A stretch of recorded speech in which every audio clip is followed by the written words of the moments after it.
रात ढलती जाए पर मेरी तन्हाई कम ना हो। दिल रोए चुपके चुपके पर आंसुओं का शोर कम ना हो। When does every night feel colder without you? जैसे तुम्हारे जाने से मेरी सारी रूह जम सी गई हो। कभी हम दोनों के बीच सपनों का एक शहर था, जहाँ हंसी भी होती थी और उम्मीदें गहरी थी। ना all I see are broken pieces on floor, जिसे जोड़ते के चोटे में खुद बिखर जाता हूँ। मैंने हर तोड़ जैसे तुम पर नहीं जा पड़ गया। आज तुम कहीं और हो और ये दिल तन्हा पड़ गया। ये प्रोमन है द ट्रूथ्स, क्योंकि यादें वापस तो नहीं आती, बस दिल को फिर से रुलाती हैं। आज मेरी बस गली से गुजरता हूँ, जहाँ हम दोनों पहली बार बात की थी। And every chord whispers your name, पर मेरा सा भी मुझे छोड़कर कुछ कदम आगे बढ़ाता है।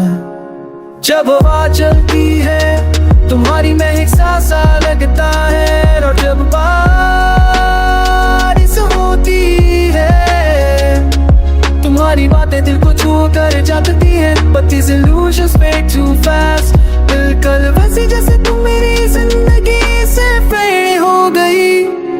मैं पूछता हूँ ऊपर वालों से क्या प्यार सिर्फ दर्द देने का देगी था, but silence is the only answer I ever get।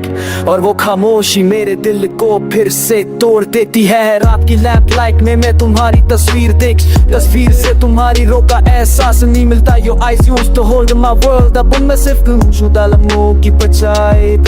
मैं खुद से लड़ता हूँ हर रोज, अपने दिल को समझाता हूँ अब सब खत्म हो चुका, but my heart refuses, क्योंकि ये अभी तुम्हारा ही नाम पुकारता रहता है। ये रिश्ता कैसा था जो चाहते ये भी टूट गया। जैसे एक पतंग डोरी छोड़ी कर रास्ते में ही खो जाए। We had everything, ये somehow lost ourselves, so what बीच में घूम फिर still कभी जिंदगी। हर सुबह मैं उठकर सोचता हूँ शायद आज दर्द थोड़ा कम हो जाए, but mornings feel empty without your smile। और हर नई रोशनी मेरी पूरों को और गहरा कर जाती है। कभी सोचा था हम दोनों एक ही गीत के दो हिस्से, पर गीत